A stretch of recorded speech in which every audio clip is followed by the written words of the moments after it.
आजच्या भागामध्ये आपण पाहत आहोत, आता अन्नपूर्णा खूप मोठ्या विचारामध्ये हरवलेल्या असतात. तेवढ्यातच राजन तिथे येतात आणि म्हणतात, अगं आई, आज घरामध्ये जो काही प्रकार घडला तो मला सगळा समजलेला आहे. खरं तर मी घरी असायला हवं होतं. जेव्हा माझी मुलगी या घरामध्ये येणार होती किंवा आली होती, तेव्हा तिला ओळखण्यासाठी, तिला पाहण्यासाठी मी इथे असायला हवं होतं. खरंच कशी दिसत असेल गं माझी नात, मला तिला पाहायचंय, मला तिला बघायचंय, मला तिला ओळखायचं होतं गं आई. तेव्हाच आता इकडे अन्नपूर्णा म्हणत असते, खरं सांगू का राजन, जेव्हाच इथे गुरुजींनी सांगितलं की 3 ते 4 वाजताच्या दरम्यान इथे तुमची नात या घरामध्ये येणार आहे, तेव्हा मला खरंच खूप आनंद झाला. एका क्षणाला मला असं वाटलं की आता आपली 17 वर्षाची तपश्चर्या पूर्ण होणार आहे आणि त्यामुळेच मला खूप आनंद झाला, असं सुद्धा आता इकडे त्या म्हणत असतात. पण राजन, तुला एक महत्त्वाची गोष्ट सांगू का? जेव्हा कमळी इथे येत होती, या आपल्या दाराशी आली होती, तेव्हा एका क्षणाला मला असं वाटलं की कमळीच आपली नात आहे. जेव्हा तिला मी पाहिलं तेव्हा मात्र मला खूप आणि प्रचंड आनंद झाला. तेव्हा मात्र जेव्हाच मी कमळीला समोर पाहिलं, ते पाहून इथे माझा आनंद गगनात मावत नव्हता. एका क्षणाला मला असं वाटलं की कमळीच आपली नात असावी. तेव्हा राजन लगेचच म्हणत असतो, आई, तुला एक गोष्ट सांगू का गं? आज अन्नपूर्णा म्हणतात, बोल ना, काय सांगायचं आहे? तेव्हाच राजन म्हणत असतो, हे बघ आई, जेव्हा जेव्हा मी कमळीला पाहतो ना, तेव्हा तेव्हा मला असं नेहमीच वाटतं की माझी मोठी मुलगी किंवा गौरीची आणि माझी मुलगी जी असायला हवी ना, तर ती अगदीच हिच्यासारखी, म्हणजेच कमळीसारखी. खरं सांगू का, जेव्हा जेव्हा मी कमळीला पाहतो ना, तेव्हा असं नेहमी वाटतं की इथे तिच्यासारखेच ते बोलके डोळे, असेच बोलके डोळे इथे गौरीचे सुद्धा, आणि तसेच संस्कार माझ्या गौरीने इथे तिच्यावर केले असतील, असं मला नेहमीच वाटतंय. आणि मला ह्याची खात्री आहे की हे सगळं तसंच असणार आहे. त्यामुळे मला खूप आनंद होतोय जर इथे कमळी माझी मुलगी असेल तर. हे सगळं काही ऐकल्यानंतर आपण पाहतो की अन्नपूर्णांना खूपच आनंद झालेला असतो. अन्नपूर्णा म्हणतायत, राजन, जर तुला असं वाटत असेल तर ही आपल्यासाठी खूप आनंदाची गोष्ट आहे. जर असं असेल तर आपण ह्या सगळ्या गोष्टींचा विचार करायला हवा. आपण कमळीबद्दल, तिचे आई वडील, ह्या सगळ्या गोष्टींची चौकशी करायला हवी. जर कमळी आपली नात असेल तर मला खूप आनंद होईल, असं आता इकडे त्या दोघीसुद्धा, ते दोघे बोलत असतात. तर आपण इकडे पाहतो की कामिनी आणि अनिका तिच्या खोलीमध्ये असतात. तेव्हा अनिका जोरातच ओरडते आणि म्हणत असते, काय? एक गोष्ट सांग. हो, आज ज्या तुझ्याबरोबर आलेल्या मुली आणि कमळी, त्या सगळ्यांमधील एक अन्नपूर्णाची मोठी नात, म्हणजेच तुझी मोठी बहीण असेल असं मला वाटत होतं. असंच तर गुरुजींनी सांगितलंय ना. पण तेव्हा लगेचच अनिका म्हणत असते, व्हॉट? ती ग्राणी आजीचे स्क्रू ढिल्ले झालेले आहेत, मग तसेसुद्धा तुझेसुद्धा स्क्रू ढिल्ले झालेत का गं आजी? काहीही काय, ते गुरुजींनी सांगितलं आणि तुम्ही त्या सगळ्या गोष्टीवरती विश्वास ठेवला, असं कुठे होते का? तेव्हा लगेचच आता कामिनी म्हणते, तिथेच तर माशी शिंकली ना. तेव्हाच अनिका म्हणते, व्हॉट? ग्रेनेडची खरंच खरंच माशी शिंकली आणि तू ती ऐकली? तेव्हा लगेच आता कामिनी म्हणत असते, कर्मा कर्मा, काय करू मी ह्या पोरीचं खरंच. अगं अनिका, माशी शिंकली म्हणजे तसं नाही ग बाळा. मग काय, आता तर तू बोलली माशी शिंकली, खरंच तुला माशी शिंकलेली ऐकायला येते का गं? म्हणत असते, परमेश्वरा परमेश्वरा, मी काय करू ह्या मुलीचं, काय करू? नाही नाही, मला सहन करावं लागेल. कामिनी, तुला हिला सहन करावं लागेल. अगं राजा, माशी शिंकली म्हणजे शंका आली, मला शंका आली असं मला म्हणायचं होतं. तेव्हा अनिका म्हणत असते, सांगू? म्हणजे अनिका म्हणते, म्हणजे मला एक गोष्ट सांग, 3 ते 4च्या दरम्यान ज्या मुली येणार होत्या, म्हणजे त्या मुली वगळता, तुझ्या मैत्रिणी वगळता, पुन्हा म्हणजे कमळी माझी नात असणार, मोठी बहीण असणार आहे? No no no no no, अजिबात नको. तेव्हाच कामिनी म्हणते, हो, मी तुला तेच सांगण्याचा प्रयत्न करत आहे. तुझ्या मैत्रिणी वगळल्या तर 3 ते 4च्या दरम्यान इथे कोण आलं होतं? तर इकडे जी कमळी आहे ती आली होती. मग इथे तीच जर अन्नपूर्णाची मोठी नात, तुझी मोठी बहीण असली तर? तेव्हा लगेचच आता तिथे रागिणी येते. रागिणी आल्याबरोबर म्हणत असते, आई, तुम्ही आत्ता जो हा विचार करताय ना, तो सेम तिकडे ते दोघं मायलेकरं करत आहेत आणि असाच विचार त्यांच्या मनामध्ये सुद्धा आला आहे, असं रागिणी येऊन सांगत असते. मग लगेचच आता अनिका म्हणत असते, मला एक गोष्ट सांगा, म्हणजे ती कमळी माझी मोठी सिस्टर, म्हणजे ती इथे राहायला येणार, म्हणजे ती सगळं सगळं माझ्यासारखं? नाही नाही, हे अजिबात मी सहन करणार नाही. तेव्हाच कामिनी म्हणते, ए गप्प बसा गं, तुम्ही दोघीसुद्धा मूर्ख आहात का? जरा एक गोष्ट विचार करा. आता इकडे जो राजन आहे तो त्या दोघींची इन्फॉर्मेशन काढायला निघणार आहे ना, मग त्याने इन्फॉर्मेशन काढण्याआधी आपणच इथे त्यांची इन्फॉर्मेशन काढायची. कमळी कोण आहे, कुठून आहे, तिची आई, तिचं बॅकग्राऊंड, हे सगळ्या गोष्टी आपण इथे शोधून काढायच्या. आणि का मला एक गोष्ट सांग, जेव्हा तू इकडे गावाला गेली होतीस आणि गावाला गेल्यानंतर इकडे तू कमळीच्या आईला वगैरे ह्या लोकांना पाहिलं होतंस का, असं सुद्धा आता इकडे कामिनी विचारत असते. आणि तेव्हाच अनिका म्हणत असते, नाही मला काहीच आठवत नाही. आणि तेव्हा इकडे ती म्हणत असते, आठव, काहीतरी आठव. आणि तेव्हा लगेचच ती म्हणते, आठवलं, इथे ना हॉस्टेलवर आम्ही जेव्हा गेलो होतो ना, तिच्या खोलीमध्ये इथे ऋषीने साईन केलेला तो फोटो दिला होता. आणि त्या फोटोमध्ये तिची आई आहे हे मात्र नक्की आहे. तिचा तो फॅमिली फोटो होता ज्यावरून माझा आणि तिचा वाद झाला होता आजी. तेव्हा आता ह्या दोघींच्या डोक्यामध्ये खूपच मोठी कल्पना शिजत असते. त्या म्हणत असतात, ठीक आहे, मग आता आपल्याला हॉस्टेलवर जायचं. हॉस्टेलवर जाऊन तो फोटो पाहायचा. तो एकदा का फोटो पाहायला कन्फर्म केला की मगच पुढील गोष्टी इथे आपल्याला ठरवायच्या आहेत, करायच्या आहेत, असं सुद्धा आता इकडे कामिनी म्हणत असते. आणि तो फोटो आपल्याच हातामध्ये लागला पाहिजे. आणि त्याचबरोबर ती मुलगी कोण आहे, इथे अन्नपूर्णाची मोठी नात आहे का, म्हणजे राजन आणि गौरीची पहिली मुलगी आहे का, हे आपल्याला शोधायचं आहे. तेव्हा लगेचच आता इकडे रागिनी म्हणत असते, पण कसं शोधायचं, काय करायचं. तेव्हा ती म्हणते, काही जरी झालं ना तरीसुद्धा आपल्याला त्या हॉस्टेलमध्ये लुक चेंज करून जावंच लागणार आहे. तर आपण पाहतो इकडे आता जी निंगी आहे ती फेऱ्या मारत असते. आणि निंगी फेऱ्या मारत असताना तिला होणारा त्रास इथे कमळी हा उघड्या डोळ्यांनीच पाहत असते. तेव्हा आपण पाहतो की कमळी तिच्या बाजूला उभी असते आणि दोघीजणी मस्त गप्पा मारत असतात. तेव्हाच निंगी म्हणते, अगं कमळे, काय झालेलं आहे, अशी अस्वस्थ का आहेस. तेव्हाच ती म्हणते, नाही गं, फारसं असं काही झालेलं नाही आहे, पण तरीसुद्धा बोल ना, काय झालेलं आहे. खरं तर मला ना आता खूप त्रास होतोय, खूप जास्त आठवण येते बघ गावाकडची. तेव्हा लगेचच कमळी म्हणत असते, हो ते तर आहेच ना, तू काळजी करू नकोस, होईल सगळं काही व्यवस्थित, सगळं काही बरं होईल. ह्या दोघीजणी मस्त गप्पा मारतायत. तेवढ्यातच तिथे बंड्या आलेला असतो. आता बंड्या तिथे आल्याबरोबर आपण पाहतो की ह्या दोघींच्या चेहऱ्यावरचा आनंद गगनात मावत नसतो. पण बंड्या इकडे निंगीला पाहता क्षणी त्याला खूप मोठा धक्का बसतो. तो म्हणतो, अगं निंगे, हे काय आहे सगळं. तेव्हा आता ह्या दोघी सावरासावर करतात आणि बंड्याला खोटं सांगतात. ते म्हणतात की अरे काही नाही, आम्हाला ना इथे छोटासा अपघात झाला आणि अपघात झाल्यामुळे मला थोडंसं फ्रॅक्चर झालं आहे. तेव्हा तो म्हणतो, अगं मग मला सांगायचं असतं की नसतं, मी धावत आलं असतो ना, वेडी आहेस का तू. तेव्हा इकडे कमळी तिच्या आईला आठवत असते. आणि तेव्हा इकडे निंगी म्हणत असते, अरे पण तू असा अचानकच कसा काय आलास, तुला कसं कळलं, की काय कळलं मला. म्हणजे त्याचं काय आहे ना बंड्या, तुला एक गोष्ट सांगू का, आता कमळीला ना सरुकाकीची खूप आठवण येत होती गं. आणि त्यामुळेच इकडे असं वाटत होतं की ती कधीही कुठल्याही क्षणी गावाला जाईल की काय, असं त्याला वाटत असतं. तेव्हा तो लगेचच म्हणत असतो, अगं पण आता हे सगळं एवढ्या पद्धतीने झालं आहे, मला सांगायला हवं होतं ना. हे बघ, आई बाप्पा गेल्यानंतर इथे तूच माझी जिम्मेदारी आहेस आणि मीच तुला आणि तूच मला आहे. मग आपण दोघं जर असं वागायला लागलो तर कसं करायचं. तेव्हा निंगी म्हणते, स्वारी ना रे स्वारी. आणि हे बघ, आता मी ठीक आहे, नको काळजी करूस, पण एक गोष्ट सांग ना, तू कसा आहेस आणि त्याचबरोबर गावाकडचे सगळे कसे आहेत आणि तू इकडे आता असा अचानक कसं काय आलायस. तेव्हाच बंड्या म्हणत असतो, अगं त्याचं काय झालं आहे ना, माझं मुंबईला थोडंसं काम होतं आणि माझं मुंबईला काम असल्याकारणाने इकडे मी आलेलो आहे, बाकी काही नाही आहे.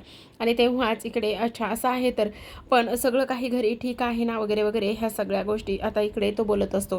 तेव्हाच आपण पाहतो की आता लगेचच तो म्हणत असतो, पण गावाकडच्या गोष्टी इथे जर ह्यांना समजल्या तर जी काही कमळी आहे ती लगेचच गावाकडे निघेल.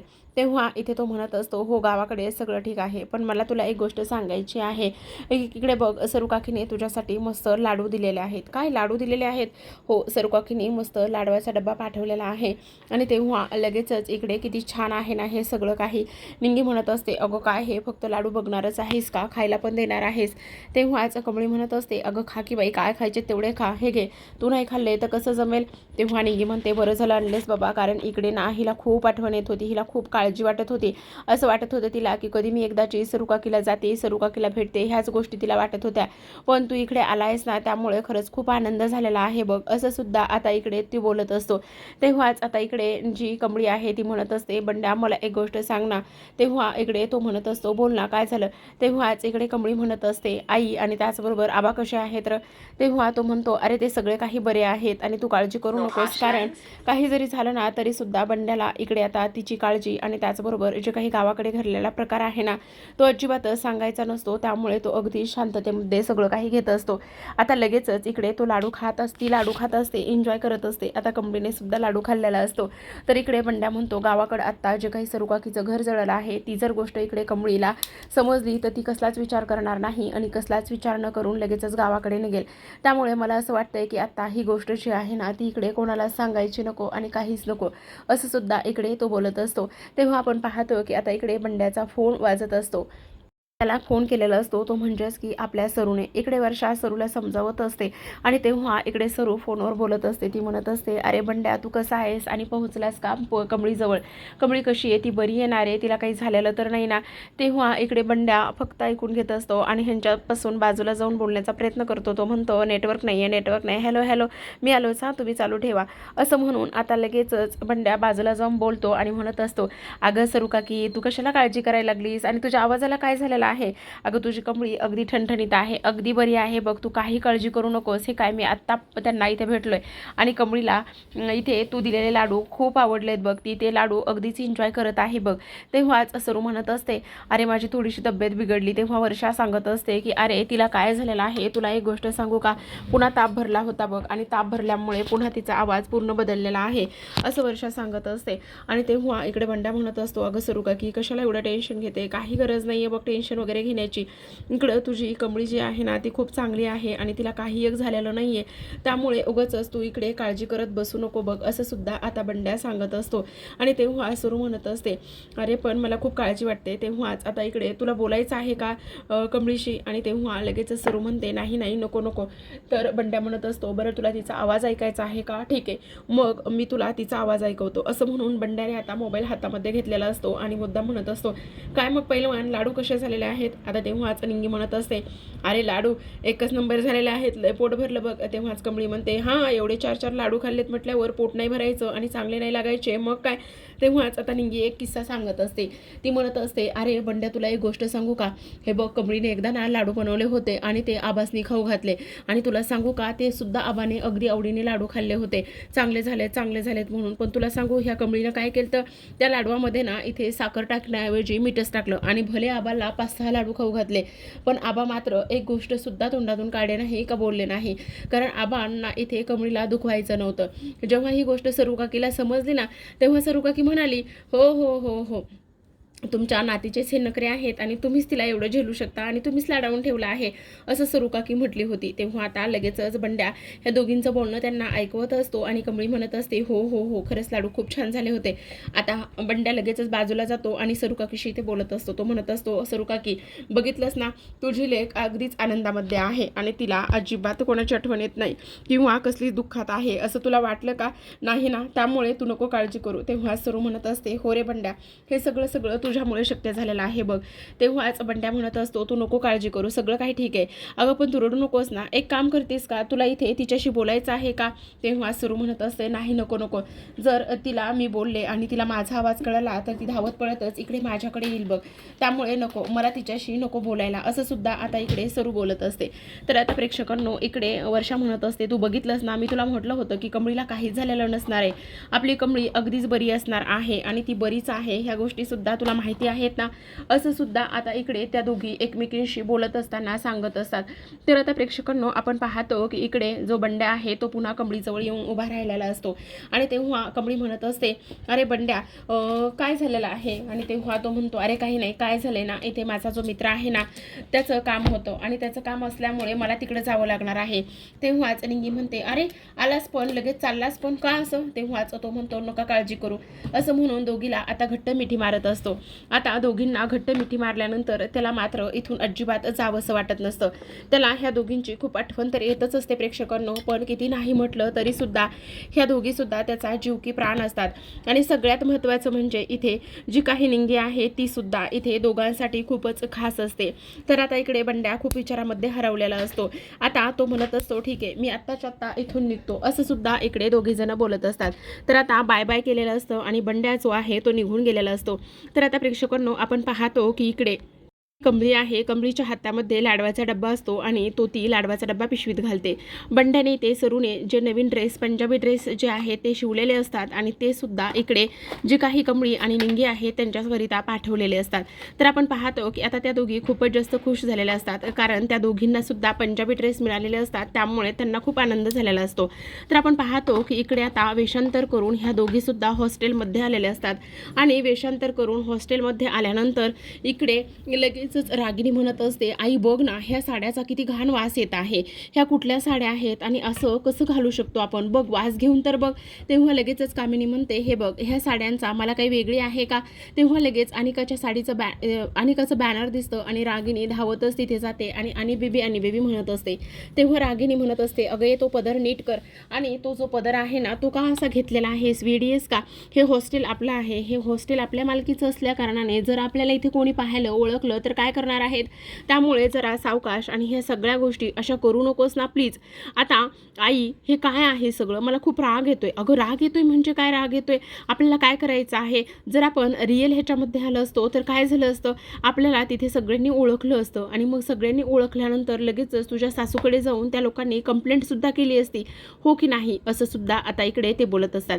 तेव्हाच आपण पाहतो की लगेचच आता कामिनी म्हणत असते, आता आपल्याला काय करायचंय, हॉस्टेलमध्ये जायचंय, हॉस्टेलमध्ये गेल्यानंतर ज्या काही गोष्टी होणार आहेत त्या इथे पाहायच्यात. एकदा का कमळीचा आणि तिच्या फॅमिलीचा फोटो पाहिला की मग आपल्याला विश्वास बसणार आहे, बरोबर आहे की नाही, असं सुद्धा आता इकडे रागिनी आणि कामिनी बोलत असतात. पण आता रागिनी म्हणत असते, पण मॉम हे सगळं बघ ना, कसा अवतार झालाय, ही साडी, हे सगळं सगळं कसं दिसत आहे. तेव्हाच आता इकडे कामिनी तिला समजावते आणि म्हणत असते, अगं ये बाई तू वेडी आहेस का, असं कसं करू शकतेस. आणि त्याचबरोबर जर इकडे तुझी जी काही तुझ्या नवऱ्याची जी काही मुलगी आहे थोरली, ती जर येऊन बसली इकडे तर मग काय करायचं आहे, ह्या गोष्टी तरी तुला इथे कळतात का, नाहीत ना कळत, त्यामुळे शांत बस आणि गपगुमानं इथे चल माझ्याबरोबर, असं त्या कामिनी तिला समजवत असते. आणि तेव्हा रागिनी मात्र अगदीच तिचं ऐकून शांत बसलेली असते, कारण आता रागिनीकडे सुद्धा कुठलाच पर्याय शिल्लक राहिलेला नसतो. ती म्हणत असते, हे बघ इथे आनंदात दिवस घालवायचे असले ना तर आपल्याला हे करावंच लागेल.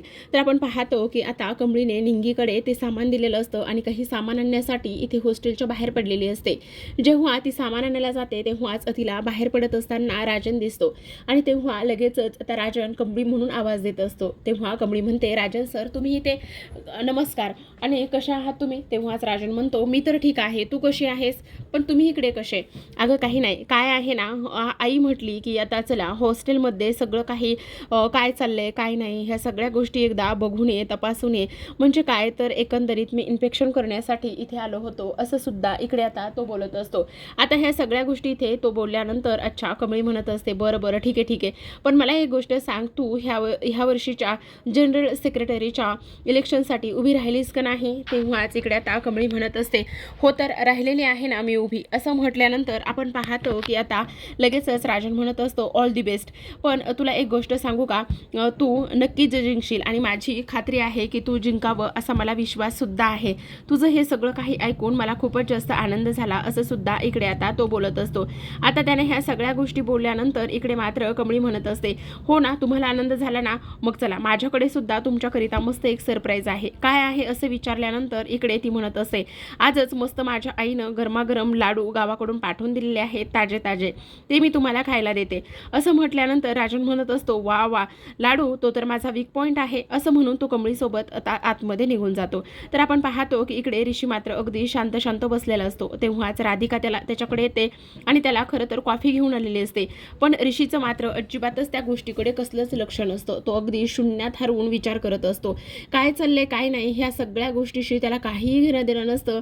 आणि काहीही घेणं देणं नसल्या कारणाने राधिका म्हणते, काय चाललेलं काय आहे तुझा, असं काय बसलायस, काय नवीन ट्रेंड वगैरे आला की काय.